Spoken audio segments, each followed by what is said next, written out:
You're never gonna make it, you're not good enough. There's a million other people with the same stuff. You really think you're different? Man, you must be kidding. Think you're gonna hit it, but you just don't get it. It's impossible, it's not probable, you're irresponsible. Too many obstacles, you gotta stop it, yo. You gotta take it slow, you can't be a pro. Don't waste your time no more. Who the fuck are you to tell me what to do? I don't give a damn if you say you disapprove. I'm gonna make my move, I'm gonna make it soon. And I'll do it cause it's what I wanna fucking do. Cause all these opinions and all these positions, they come in millions, they blocking your vision. But no, you can't listen, that shit is all fiction. Cause you hold the power as long as you're dreaming. There's no way that you make it. And maybe you can fake it, but you're never gonna make it. Are you just gonna take that? Make them take it all back. Don't tell me you believe that. Are you just gonna take that? Or will you fucking fight back?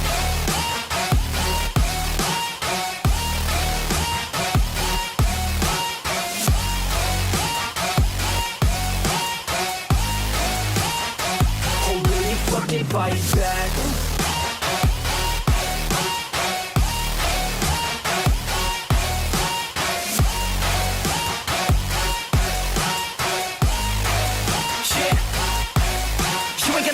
You ain't never ever gonna break it. You can never beat them and they're better than you face it. Thinking that they're giving them, you're not thinking straight, kid. No, they don't give a damn, you got what I'm saying? I'm not fucking playing, I'll give it to you straight, man. There's too many others and you're not that great, man. Stop what you're saying, stop what you're making. Everybody here knows that you just faking. Nah, I don't wanna hear it anymore. I don't wanna hear it anymore. What up, everybody? You're not what I need anymore. I'm about to shut the motherfucking door on all you poor ass haters with your heads in the clouds. Talking out loud so proud. You better shut your goddamn mouth before I do more speak out. It's about to head south. That's the only line I don't like in that song.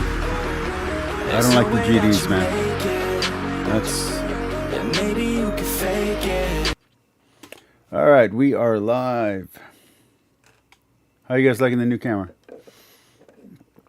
Alright.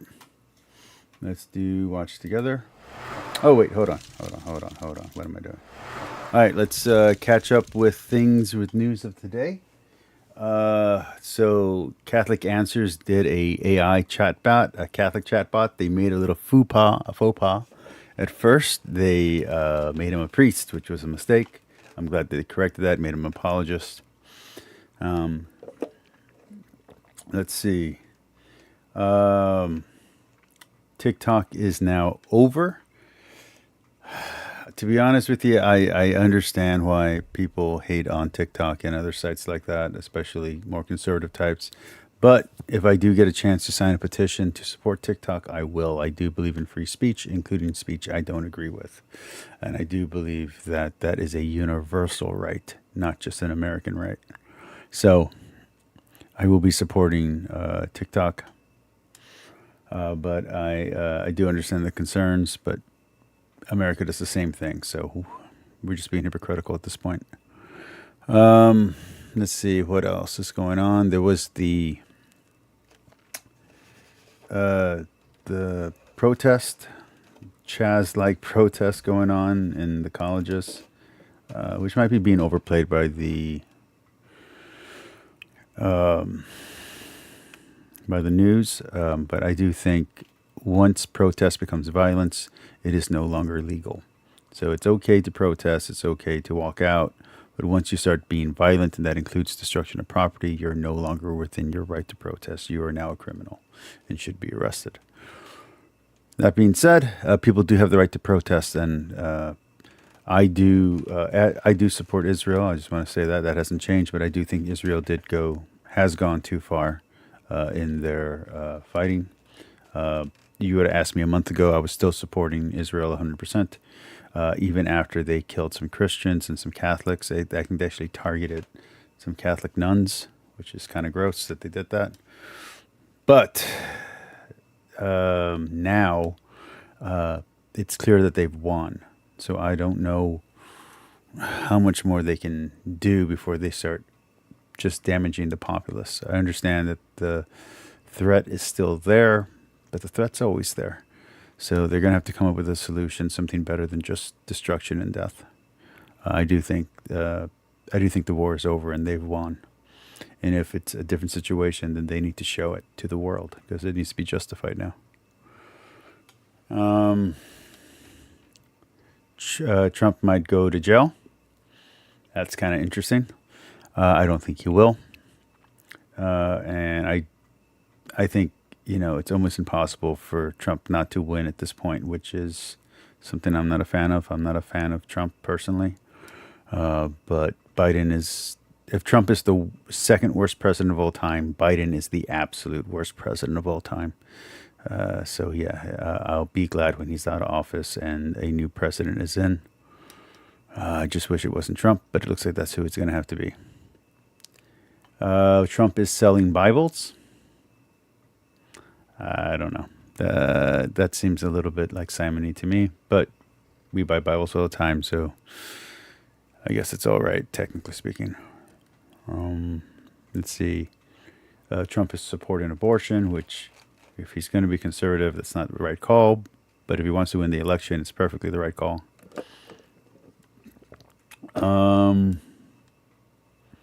Anything else major that's happened?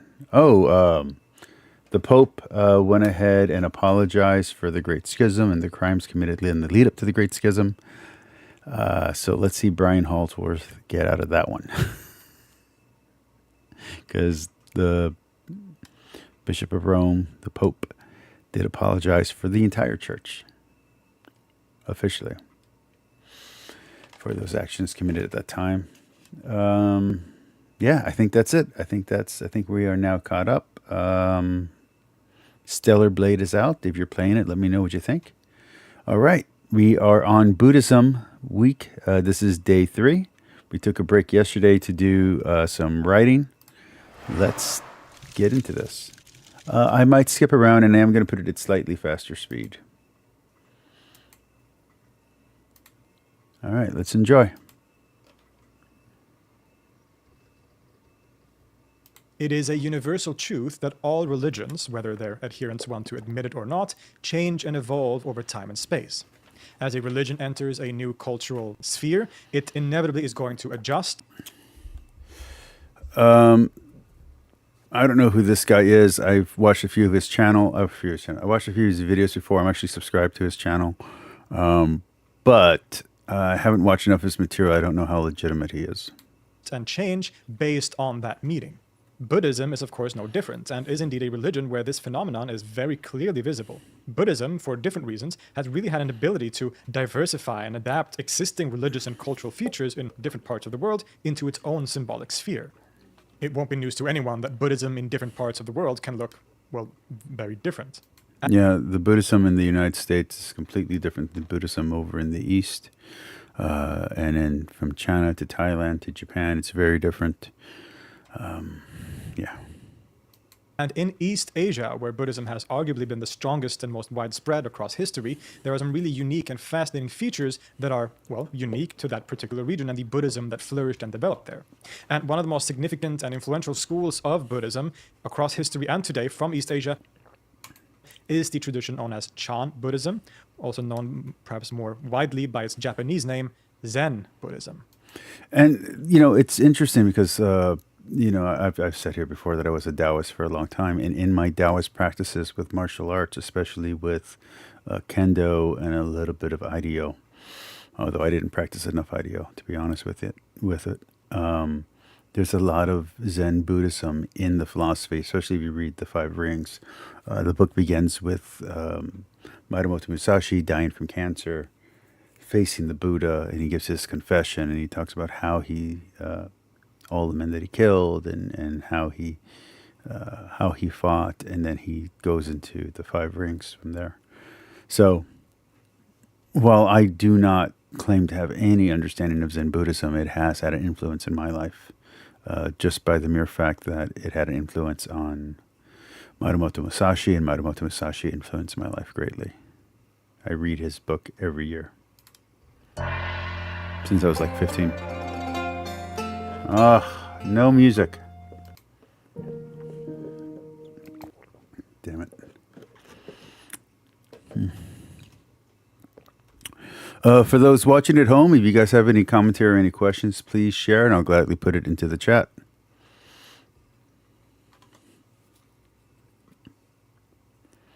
There we go. Skip. Which it absolutely is. Zen is and has been one of the most widespread, popular, and prominent schools of Buddhism in East Asia.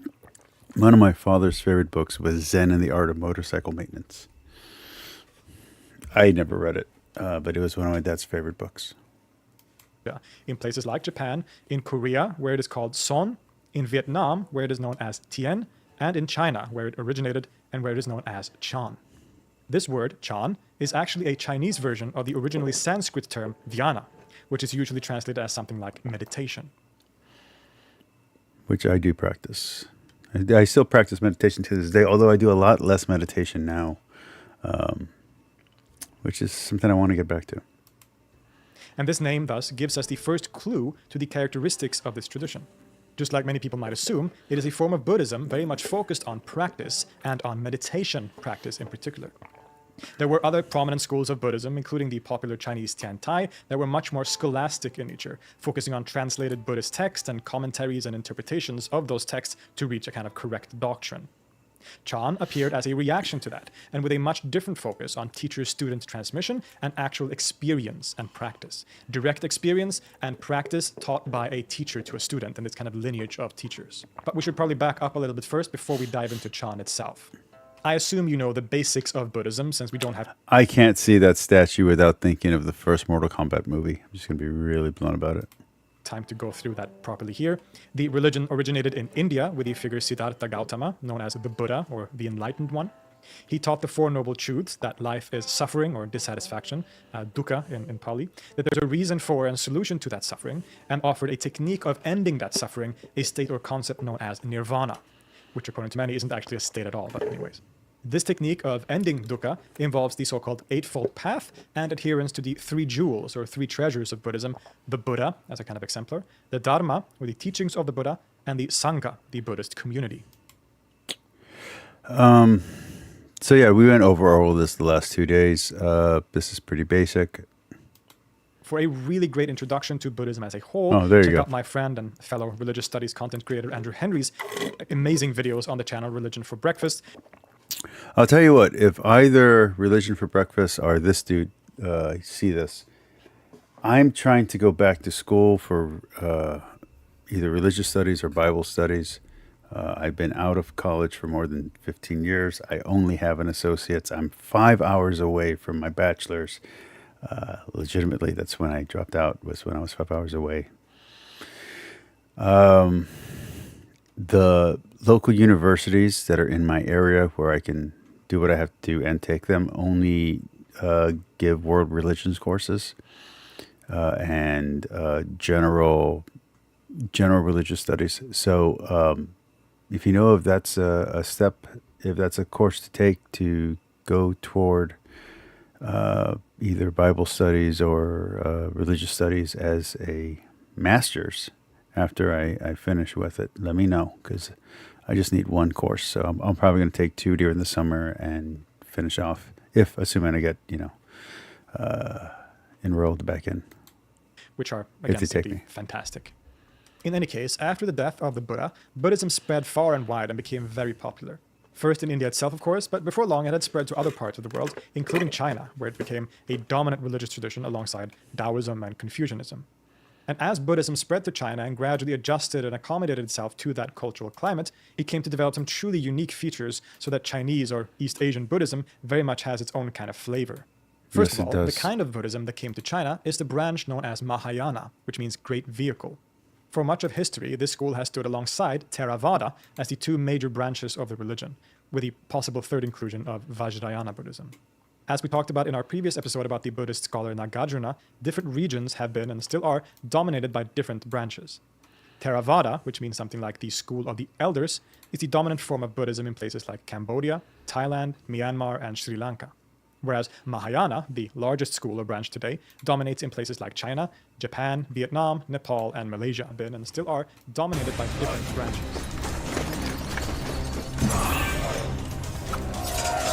The history of Buddhism in China is a long one.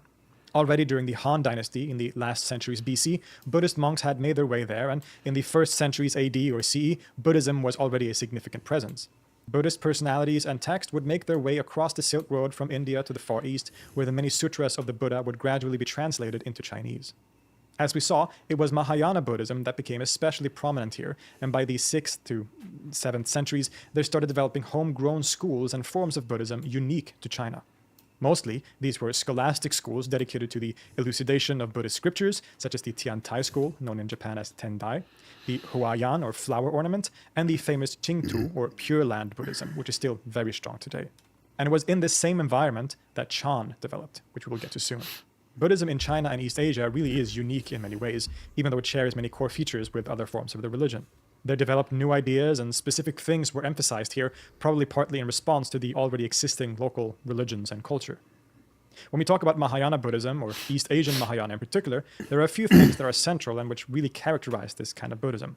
Primarily the Bodhisattva ideal and the teachings about Buddha nature. I'm hoping he's going to talk a little bit more about Buddha nature in this one.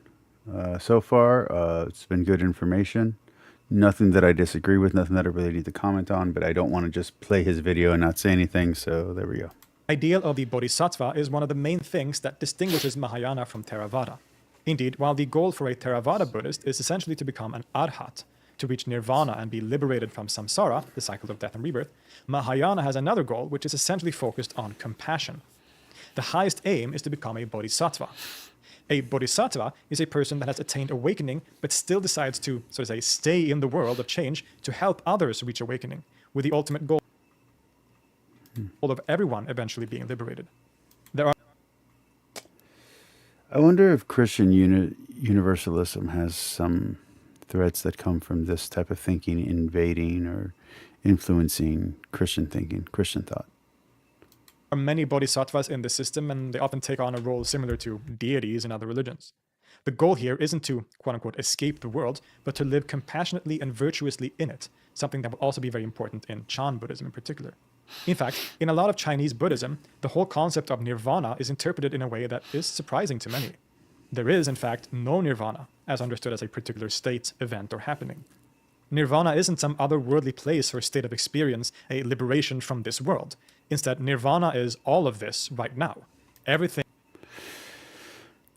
There are those who have that same kind of thought about Christianity, where heaven is now, heaven is right now. We're in heaven already. Some people say we're in hell already. Some people say we're in heaven already. It's interesting.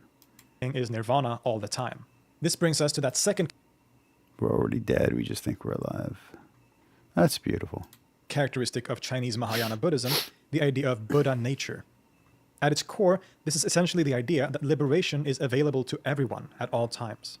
It isn't just specific people who have access to it, those who have lived a certain collection of past lives and accumulated the karma required to reach it. It isn't just monks who spend their whole life meditating in a monastery. Everyone can reach awakening, and right now. This is because everything takes part in Buddha nature. Everyone is a potential Buddha, because the very nature of the Buddha and of liberation is present everywhere, including in ourselves. This doctrine, which is often known as Tathagata Garbha, has been interpreted differently by different schools of Buddhism.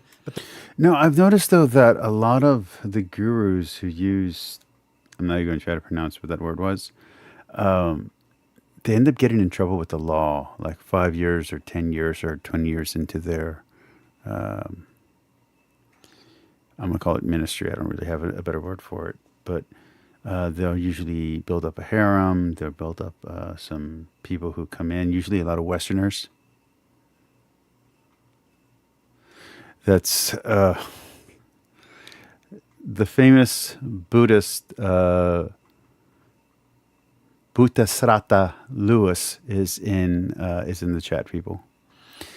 But anyway, I followed more than a few Buddhist, and usually they end up being American when they dress and act and look as if they're actually from. I can't think of where Buddhists from right now. India, and then out of nowhere they'll be like, they drop their accent. They're like, I'm from Texas. I'm from California, and I converted in this, and I've been doing this with this person. And then within a year, they're like, well, I'm no longer associated with them because some legal problems happened. So yeah, so it's, I don't know. There's something going on there. The basic idea remains. And while the term I just used is Sanskrit and precursors to the idea may have appeared in India, it is an idea that is strongly associated with Chinese and East Asian Buddhism in particular. But in general, the ideas of Buddha nature are strongly connected to the concept of emptiness or shunyata, which we've explored deeply. So no self and no mind, I think, are very important, not just for martial arts, but for getting through daily life. I think daily meditation is really good. And like I said, in Catholicism, or in Orthodoxy, you have Holy Hezekiah, and then in Catholicism, you have the Liturgy of the Hours, which is praying all day, which are a group of prayers you pray, and readings of the Bible you do, and readings of the Church Fathers. Buddha Sattva Lewis has a nice ring to it. Hey, Alpha. Hey, go for it. Let's see you do some apologetics against Buddhist. In a previous episode. I guess polemics against Buddhism Buddhist. teaches that everything is non-permanent, that is, temporary. Everything is always changing.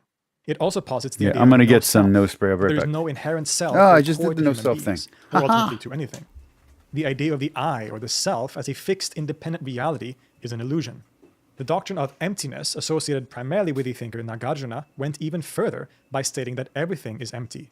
There are no essences in the world at all. Now, it should be remembered that emptiness does not mean nothingness.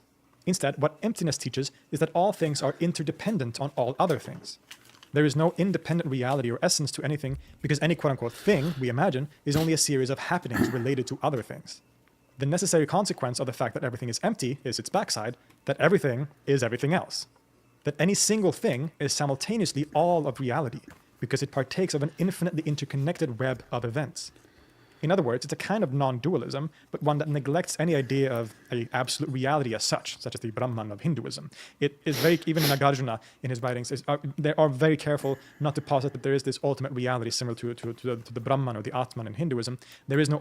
Okay, so that's interesting. I was asking that in the previous video on Buddhism, if they do have the same idea of ultimate reality. And while the previous video did imply that, this guy is saying, no, they don't agree with the same type of ultimate reality. That's interesting.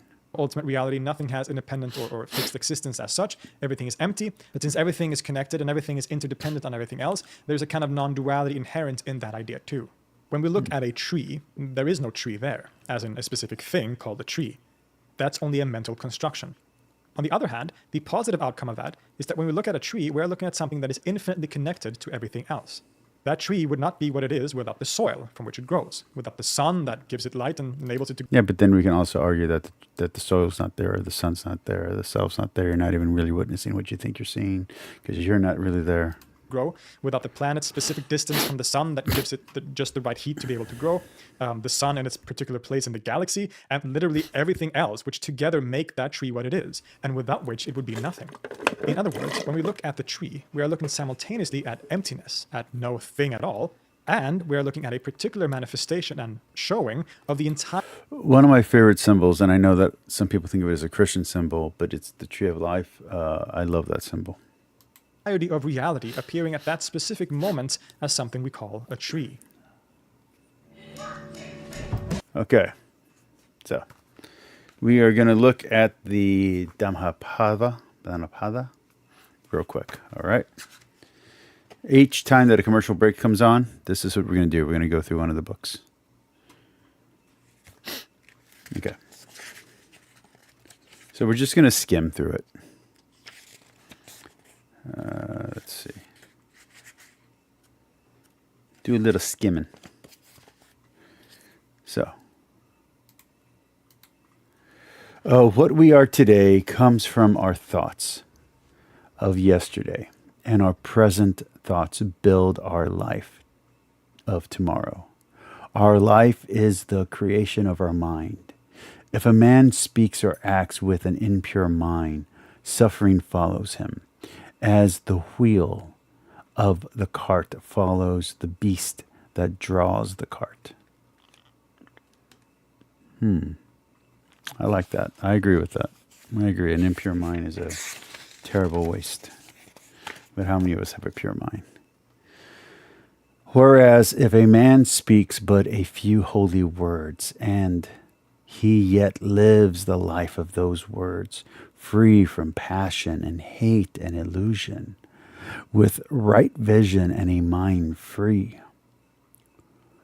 craving for nothing, both now and hereafter.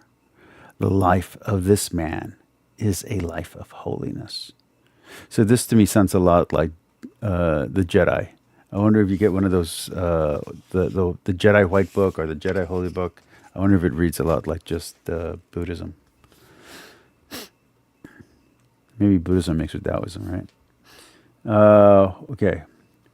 Watchfulness is the path of immortality. Watchfulness is the path of death. Those who are watchful never die. Oh, unwatchfulness is the path of death. Those who are watchful never die. Those who do not watch are already dead. Kind of simple. I like the paradox stuff, the paradox poetry of Taoism. This is missing that.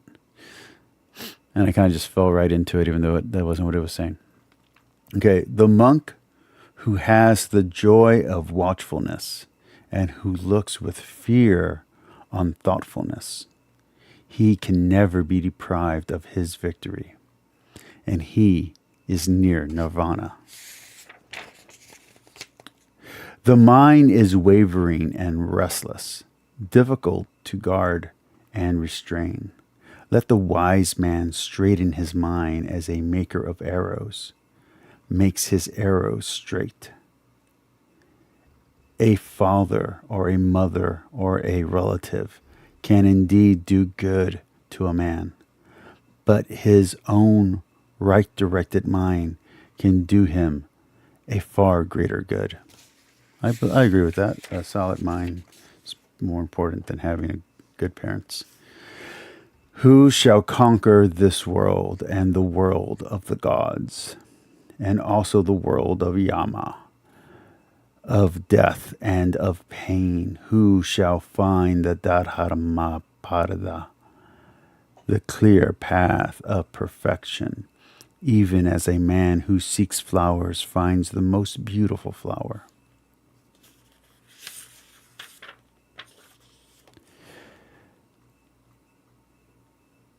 Even as on a heap of rubbish thrown away by the side of the road, a lotus flower may grow and blossom with its pure perfume, giving joy to the soul.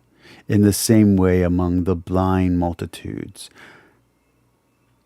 shines pure the light of wisdom of the student who follows the Buddha, the one who is truly awake.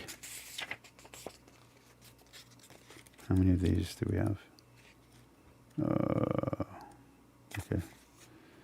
Let me see. Let me pick a few. That's the Fool, the Wise Man, Infinite Freedom. Let's check out this one. The traveler has reached the end of the journey. In the freedom of the infinite, he is free from all sorrows. The fetters that bound him are thrown away, and the burning fever of life is no more. They make delightful the forest, where other people could not dwell, because they have not the burden of desires. They have that joy which others find not. Better than 1,000. Good and evil. Here we go. Make haste to do what is good. Keep your mind away from evil. If a man is slow in doing good, his mind finds pleasure in evil. Neither in the sky, nor deep in the ocean, nor in the mountain cave, nor anywhere can a man be free from the power of death. I went from good and evil to the power of death. Okay. Life. All beings tremble before danger. All fear death. When a man considers this, he does not kill or cause to kill. Those who make channels for water control the waters. Makers of arrows make the arrows straight. Carpenters control their timber, and the holy control their soul. It's not bad. I think that's beautiful. Beyond life. How can there be laughter? How can there be pleasure when the whole world is burning? When you are in deep darkness, you will not ask for a lamp. Those who in their youth did not live in self-harmony and who did not gain the true treasures of life are later like broken bows, ever deploring old things past and gone. Oh, I think that's super true. I think that's super true. That's really spot on regret. I see there's insights here.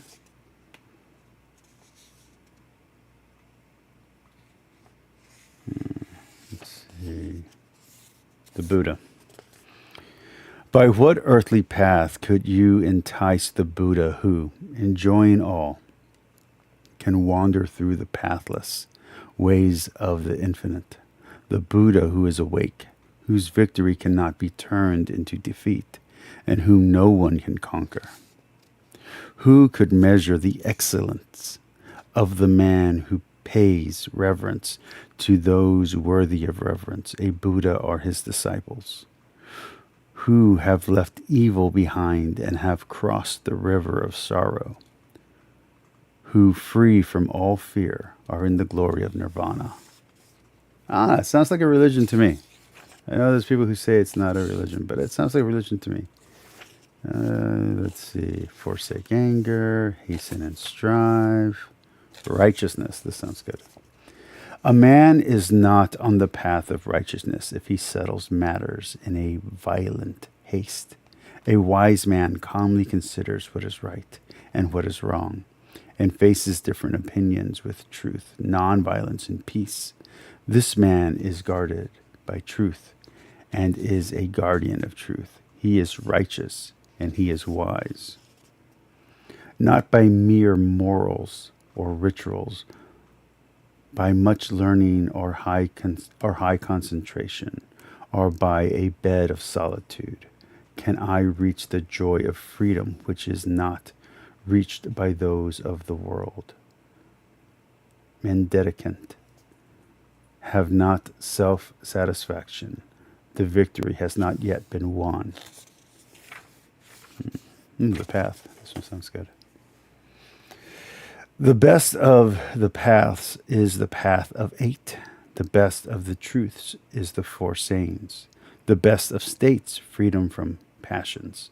The best of men, the one who sees. A man who is victorious and wise understands the meaning of this and swiftly strives with all his might to clear a path to nirvana. Wakefulness and darkness, endurance, cravings. I'm thinking you just, meditate on all this stuff. Oh, the Brahman. Let's check that out. Go beyond the streams, Brahman. Go with all your soul. Leave desires behind. When you have crossed the stream of samsara, you will reach the land of nirvana. Oh, this one's long. He who knows the river of his past lives and is free from the life that ends in death, who knows the joys of heaven and the sorrows of hell, for he is a seer whose vision is pure, who in perfection is one with the supreme perfection. I call Brahman. So I think the supreme perfection sounds a lot like God. I'm just going to say. Yeah, that's one. We'll keep going. We'll go through all of these. We're not going to do the Tibetan Book of the Dead, though. But we'll go through this stuff real quick. All right, let's go to the next part. Being part of everything else, this has significant consequences. Because, after all, the Buddha lived at one point, and since the Buddha lived and achieved liberation, everything is the Buddha, and everything is liberation. Because everything is interconnected and everything contains everything else, that means that everything contains nirvana and Buddha. In other words, the Buddha nature. This is why liberation is available to anyone. It's right here all the time. Not in some distant place or other world, but right here and now. This idea of Buddha nature as It makes me think of a Buddhist version of liberation theology. a common feature of all reality is a central aspect of Chinese Buddhism and shows up in slightly different ways in all the schools of Buddhism that would emerge here. Now, the school that we know as Chan developed in this very fruitful period of religious and philosophical activity that we have discussed, around the 6th to 9th centuries, and in many ways it's a kind of response to the approaches of the other schools. There are two ways in which we can approach the history and origins, in particular, of Chan Buddhism: the scholarly, historically critical one, and the traditional internal one.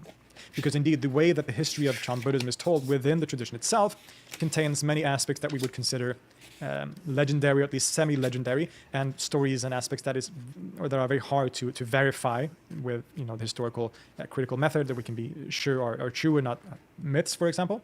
According to this classical account, there is a direct line of Chan patriarchs that stretches back all the way to the Buddha himself. So the Chan Buddhism puts a huge emphasis on lineage and teacher-student relationship, and they believe that this lineage of teachers goes back all the way to the Buddha. Much of this is hard to verify scientifically, though, and many scholars today instead hold the view that Chan Buddhism actually emerged in a more eclectic way.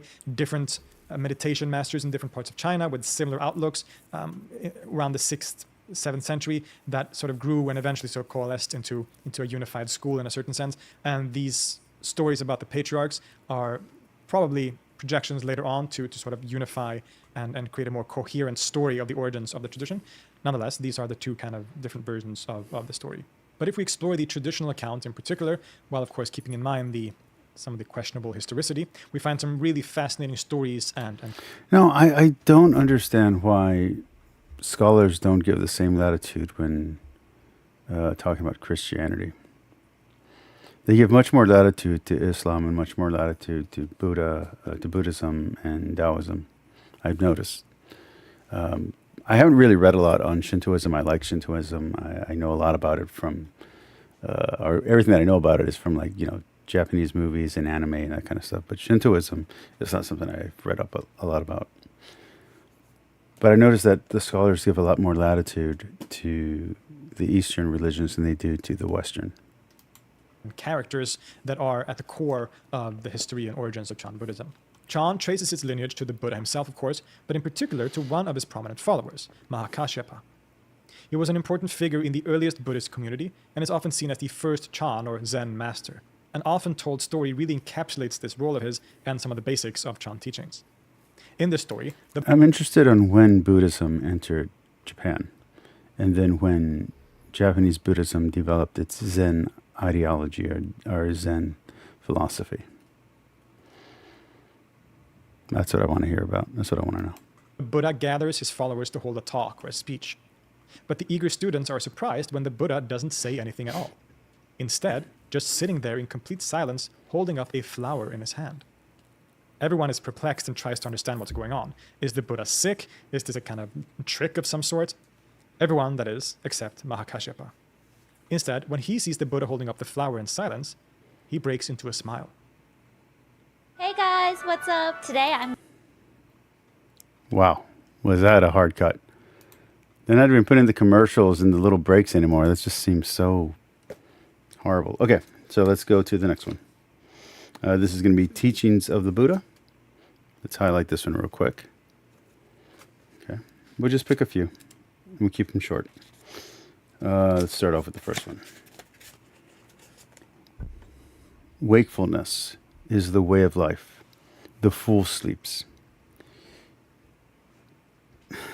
Oh, that one hit me pretty hard.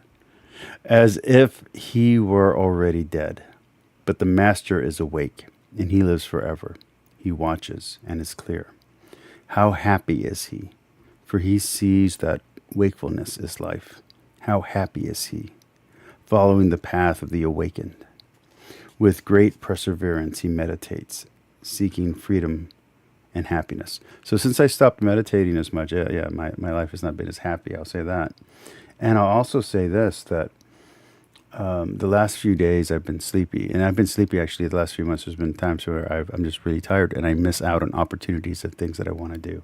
So I think that's a great lesson. Let's see. Luminous mind. No, let's keep going. Okay, here's a short one. This is virtue.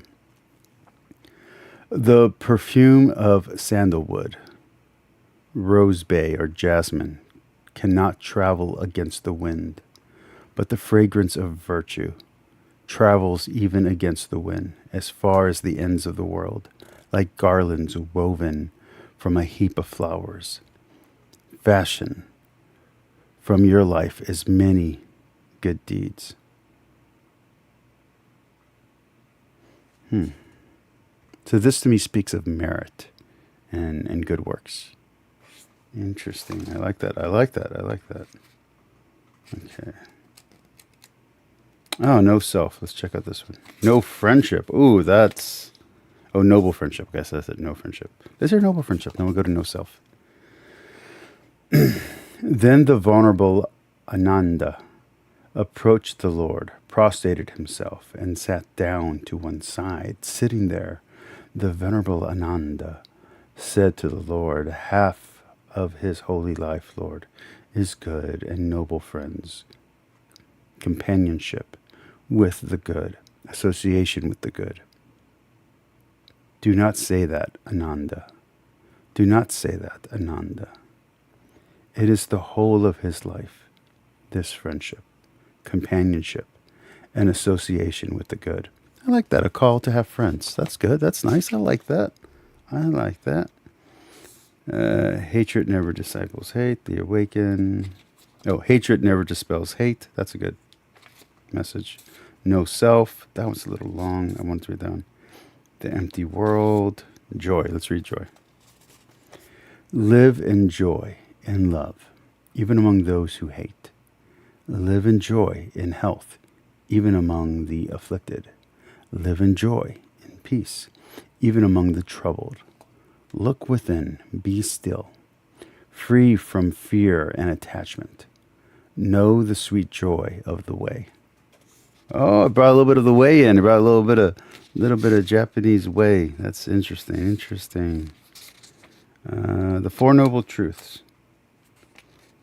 You know what? That's a little long. I'm going to read just the... Oh, you know what? This might be worth it. Okay, so what I'm going to do is I'm going to read the Four Noble Truths, which ends with the Eightfold Path. And then, unless I see... Hold on, let me see. There's something about Nirvana. Do I want to read that one? No. You know what? I'll do that one, and if I have time, I'll do Master Yourself. Inclination of the mind, criticism and praise, patience, right speech. What is this one? Fleeting world. Okay, so what I'm going to do is I'm going to do the Four Noble Truths. And depending on how long it takes, I'll either read two more or I'll stop the reading there and then I'll go back to the video. So the Four Noble Truths. The Buddha said, and I discovered, that profound truth, so difficult to perceive, difficult to understand, tranquilizing and sublime, which is not to be gained by mere reasoning, and is visible only to the wise. So reason alone can't get you to the truth, and wisdom is the key to get to understanding it or to seeing it. Wisdom is the key to seeing the truth. The world, however, is given to pleasure, delighted with pleasure, enchanted with pleasure. Truly, such beings will hardly understand the law of conditionality, the dependent origination of everything. Yet there are beings whose eyes are only a little covered with dust. They will understand the truth. Kind of like Jesus' call that the children of the fool will lead the rise. What now is the noble truth of suffering? Birth is suffering. Decay is suffering. Death is suffering. Sorrow, lamentation, pain, grief, the despair are suffering. Not to get what one desires is suffering. In short, the five groups of existence are suffering. Now, what now is the noble truth of the origin of suffering? It is craving, which gives rise to fresh rebirth, and bound up with pleasure and lust. Now here, now there finds every fresh delight. But where does this craving arise and take root? Wherever in the world there are delightful and pleasurable things, there is craving. There this craving rises and takes root. Eye, ear, nose, tongue, body, and mind are delightful and pleasurable. There is craving. There craving arises and takes root. Visual objects, sounds, smells, tastes, bodily impressions, the mind objects, and mind objects are, imagination, are delightful and pleasurable. So don't escape into fantasy either. There is craving. There this craving arises and takes root. Consciousness, sense impression, feeling, born of sense perception. Perception, will, craving, thinking, and reflection are delightful and pleasurable, and their craving takes root. Their craving arises and takes root. What now is the noble truth of the extinction of suffering?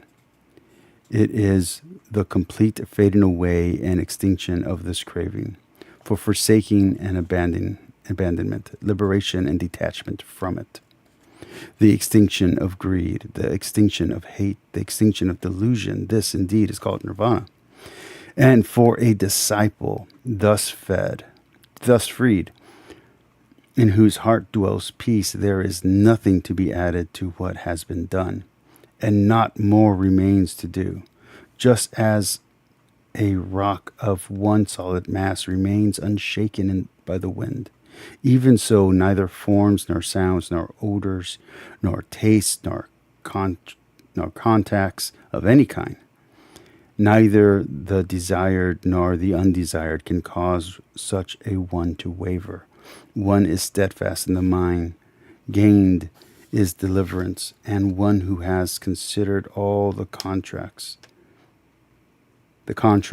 of this earth, and is no more disturbed by anything whatever in the world. The peaceful one, freed from rage, freed from sorrow and from longing, has passed beyond birth to decay. Yeah, I think I'm going to, this particular book, I think I'll stop at the end of this passage, and then we'll go back to the video. This I call neither arising nor passing away, neither standing still nor being born nor dying. There is neither foothold nor development nor any basis. This is the end of suffering. Hence the purpose of the holy life does not consist in acquiring alms, honor, or fame, nor in gaining mortality. See, I can see how people can see the parallels between this and the gospel. In the Gospels, concentration of the eye of knowledge, that unshakable deliverance of the heart, that indeed is the object of the holy life. That is the essence. That is its goal. What now is the noble truth of the path that leads to the extinction of suffering? To give oneself up to indulgence is sensual pleasure, the base, common, vulgar, unholy, unprofitable, or to give oneself up to self-mortification, the painful, unholy, unprofitable. Both of these two extremes, the perfect one has avoided and has discovered the middle path. The golden path, golden mean, sounds a lot like Aristotle now, which makes one both see and know, which leads to peace, to discernment, to nirvana. It is the noble eightfold path, the way that leads to the extinction of suffering. Namely, right understanding, right thought, right speech, right action, right livelihood, right effort, right mindfulness, and right concentration. This is the middle path, which is the perfect one, which the perfect one has discovered, which makes one both see and know, which leads to peace, to discernment, to enlightenment. Adapted from the Samutta Nikaya. Not bad, not bad, not bad. Okay, let's keep going. All right.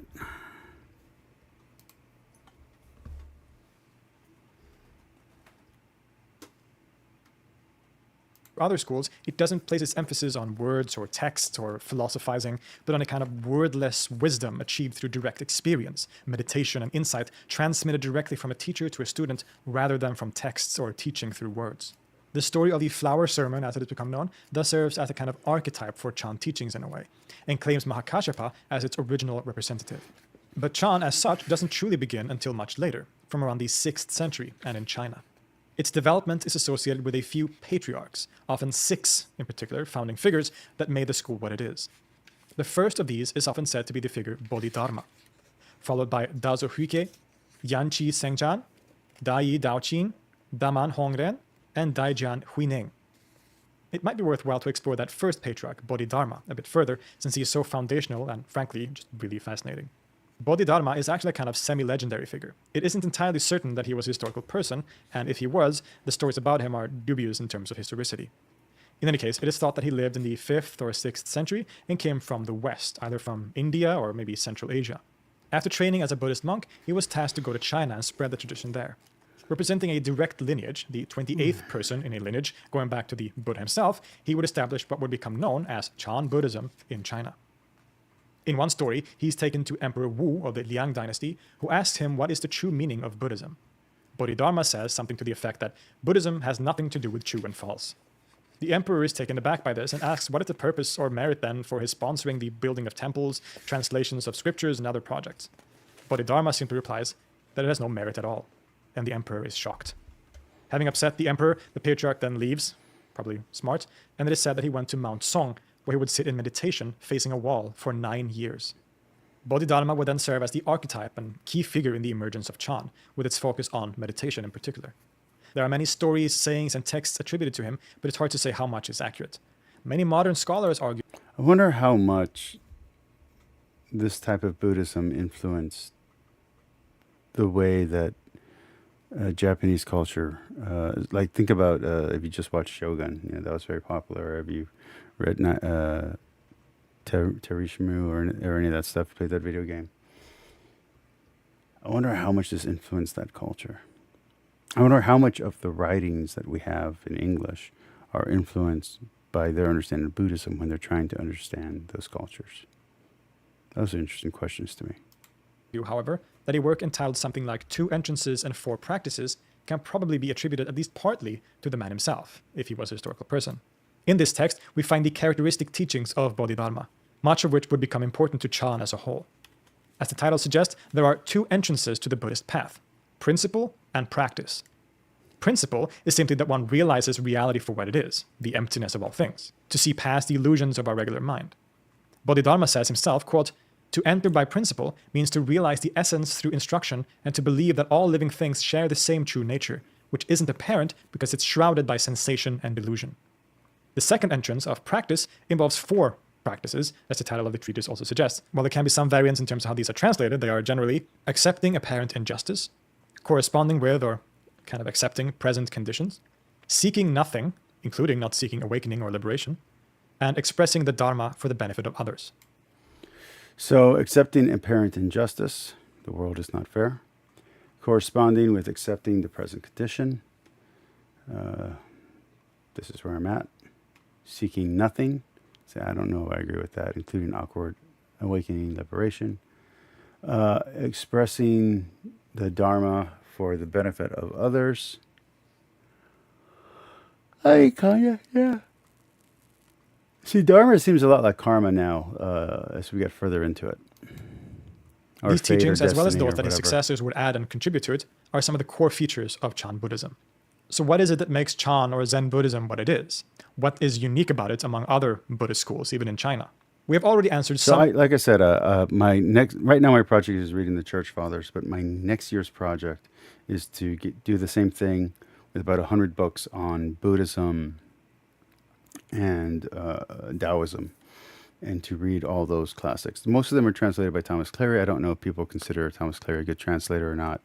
Any academics who watch this, if you know anything about Thomas Cleary, is he a good translator? Is he a good resource? Because I love his stuff.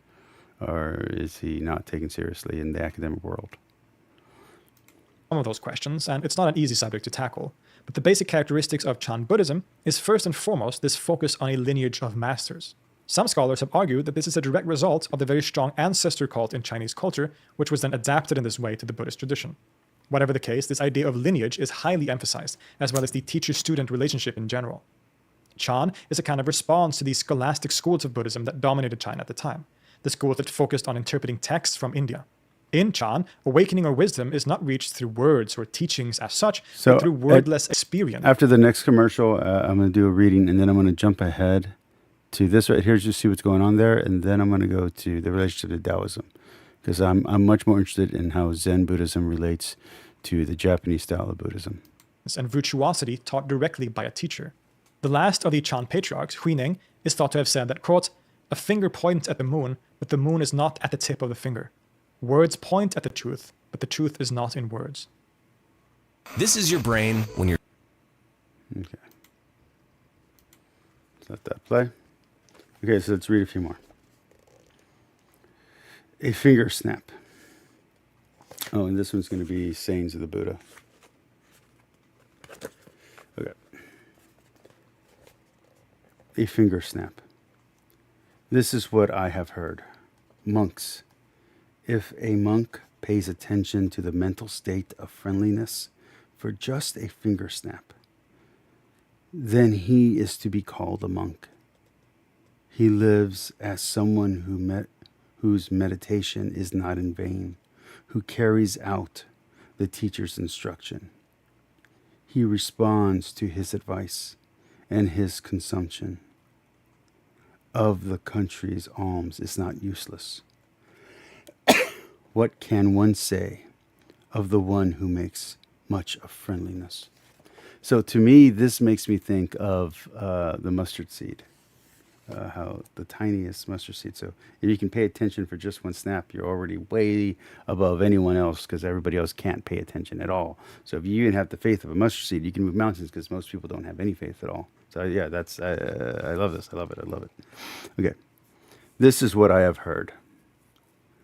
Monks, whatever unwholesome quality there are to contribute, that contribute to and participate in the unwholesome, they all follow in the train of mine. Kind of like, kind of think like, sleeping with swine, or if you lay with dogs, you'll get fleas, that kind of thing. You're known by who your friends are. Kind of reminds me more Old Testament than New Testament. This is what I have heard. Monks, whatever wholesome qualities there are that contribute to and participate in the wholesome, they all follow in the train of the mind. Kind of the same thing. This is what I have heard. Monks, I consider no other single quality to be so much the cause of the arising of unwholesome qualities that have not arisen in the wasting away of wholesome qualities that have arisen as this: inattentiveness.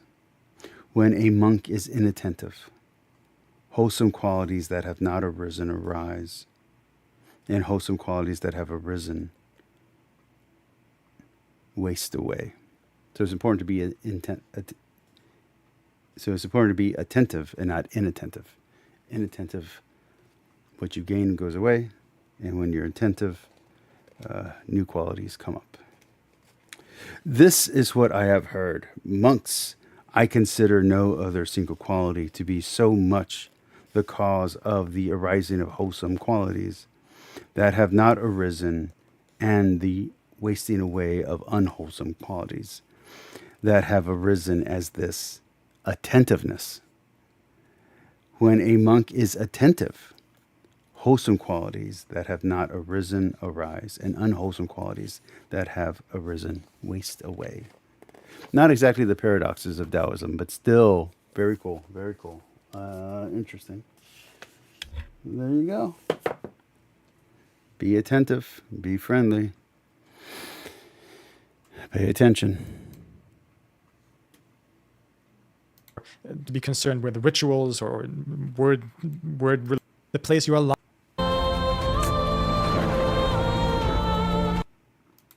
No music, please.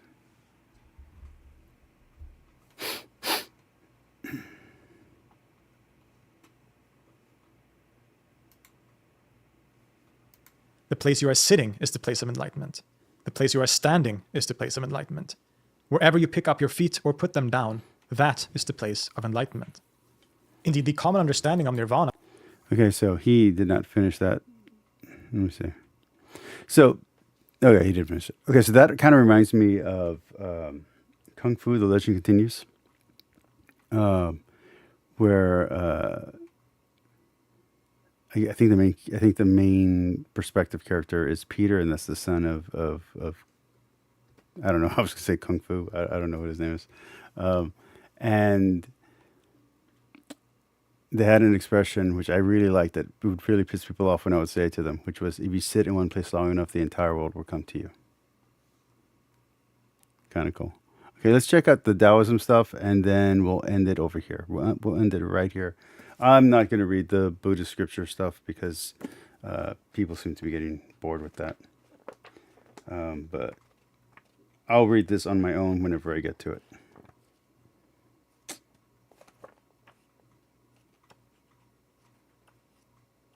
Yeah, this is interesting. Okay, you know what? I'll end it by reading this little section over here. This will be how I'll end the video after we watch the Taoism part. The Taoism part. Which it spread, and this was equally true in China. Local traditions like Taoism and Confucianism undeniably had an effect on East Asian forms of Buddhism. And when it comes to Chan, it is often said that this is the school. In fact, equally true in the latter ones, every moment of life is a kind of meditation. Now, many of these ideas, especially these latter ones, might remind you of other Chinese traditions such as Taoism. And this is a very significant point. Buddhism, of course, adapted and changed depending on the environment into which it spread, and this was equally true in China. Local traditions like Taoism and Confucianism undeniably had an effect on East Asian forms of Buddhism. And when it comes to Chan, it is often said that this is the school where we can most clearly see influences from Taoism in particular. Many of the characteristic features of Chan, such as the focus on unobstructed mind and virtuous spontaneity in life, have clear parallels in Taoism and in the classic literature of that tradition, such as in the Tao Te Ching or the Zhuangzi. Not just these techniques either, but also some meditation techniques in general, as well as the fact that the idea of Buddha nature is in some ways pretty similar to the idea of the Tao. I've even encountered people who claim that the Chan Buddhists are the true heirs or successors to the early so-called philosophical Taoists like Lao Tzu and Zhuangzi, I've heard that before too. But in my readings, in contrast to later religious Taoism. Now, I completely disagree with these categories as a whole, but it really shows you how much Chan Buddhism in particular seems to have in common. In my readings, I've seen those divisions set up pretty strongly. The scholastic version of Buddhism versus the spiritual version versus the atheistic version. So, although those might be Western frameworks placed upon Buddhism, but who knows? Taking inspiration perhaps from... But I do think there's a great difference between regular Buddhism or Chinese Buddhism in general and then Zen Buddhism. I do think that those are very different, though very related. The early Taoist literature. It's a fascinating topic, but it shouldn't be overemphasized too much either. Chan differs in significant ways too, and the relationship between the two traditions were not always on friendly terms, with many episodes of oppression of Buddhists and vice versa. The patriarchs and early representatives of Chan in China shaped much of the tradition, of course, and we have discussed some of those key features, but the school also continued to evolve and develop over time. Even within Chan, different sub-schools emerged that differed on certain fronts, not to mention the differences between geographical divisions such as Zen, Son, and Tien. There were various... Yeah, I'm going to let him finish his thought, and then I'm going to stop it, okay? And then we'll do my last reading. Let me go ahead and slow him down so I can end on a good spot. Emerged in the Middle Ages, not all of which we have time to dive into here. Okay, that's a good spot to end right there. All right, so let's read a little bit of last, and then I'll give you my summary thoughts on Buddhism, and this will be the end of Buddhism week. I can't find my list. I don't know where it is. I'm not sure. Next might be Islam. So what I think I'm going to do is I'm going to do 1 week on, 1 week off. So I'm going to go through my list in order, but I'm going to do 1 week Christianity, 1 week a topic, 1 week Christianity, 1 week a topic, because slipping topic by topic, I notice the audience comes in and the audience kind of waves out. I want to try to build steady viewership. So what we'll do is we'll do 1 week Christianity, like just general apologetic, anti-apologetic topics, and then we'll come back to whatever the next topic is. Then we'll go back to anti-apologetics. Then we'll go back to whatever the next topic is, and we'll do that. I think that'll be a better way so that way you all are getting the content you like, but we're also expanding our views. We're expanding our Overton window. We're expanding our ability to think. We're asking questions of different religions. We're contrasting that with what we understand about Christianity. We're not being complacent. We're not being compliant. We're seeking the truth in all things and holding on to only that which is true, and we're searching all things. Okay. So let's finish off here with the blessed. Then the blessed one at that time spoke these verses, and this is what we're going to end with right here. So this is the Buddha scriptures. A Buddha arises through the power of charity. The lion of men realizes the power of charity. The cry of the power of charity is heard when one has entered into the city of compassion. A Buddha arises through the power of discipline. The lion of men realizes the power of discipline. The cry of the power of discipline is heard when one has entered into the city of compassion. A Buddha arises through the power of patient acceptance. The lion of men realizes the power of patient acceptance. The cry of the power of patient acceptance is heard when one has entered into the city of compassion. A Buddha arises through the power of vigor. The lion of men realizes the power of vigor. The cry of the power of vigor is heard when one has entered into the city of compassion. A Buddha arises through the power of concentration. The lion of men realizes the power of concentration. The cry of the power of concentration is heard when one has entered into the city of compassion. A Buddha arises through the power of wisdom. The lion of men realizes the power of wisdom. The cry of the power of wisdom is heard when one has entered into the city of compassion. I like that. I think that's beautiful. Charity, discipline, acceptance, vigor, I guess zeal, concentration, and wisdom. All under compassion. I like that. Compassion's a good thing. Those are good principles. Those are good virtues. Anything else in here that I'd like to read before we close out? Nothing. Couple, Buddhahood in this lifetime. No, I think that's it. That was beautiful. That was cool. All right. So, I'll put that up in a second. So that's it. That's going to be it for Buddhism Week. The next time we do this will be a while from now, but we'll come back to Buddhism again, assuming you all are subscribing and watching. I am going to be putting up a Patreon soon, so that way we can have better videos and better quality. So there will be a Patreon, and there will be a dedicated stuff, and I'll work it out exactly how we're going to do it. Anyone has any suggestions for how to do the Patreon or what rewards you guys would like to see, let me know. Since tipping is allowed through Streamlabs, please, any support is greatly welcomed. I'm working 2 jobs. I'm taking care of my dad, and I'm dealing with marriage stuff. So if you want to help me out, I greatly appreciate your help. I appreciate your support. Please like and share this video. Please comment. And I love you all. Remember, God loves you. God's forgiven you. Forgive yourselves, and forgive everyone. Forgive your enemies. Even forgive your friends. And remember, God loves you. Have a great night. And do we have a video tomorrow? I don't know. Let me see where we're at. No, there's no video tomorrow. So I will see you Sunday. My script is almost done, so I should be having a new video up Sunday, which will be my version of the opening statement against Bart Ehrman. on the reliability of the scriptures. All right, talk to you all later. Good night.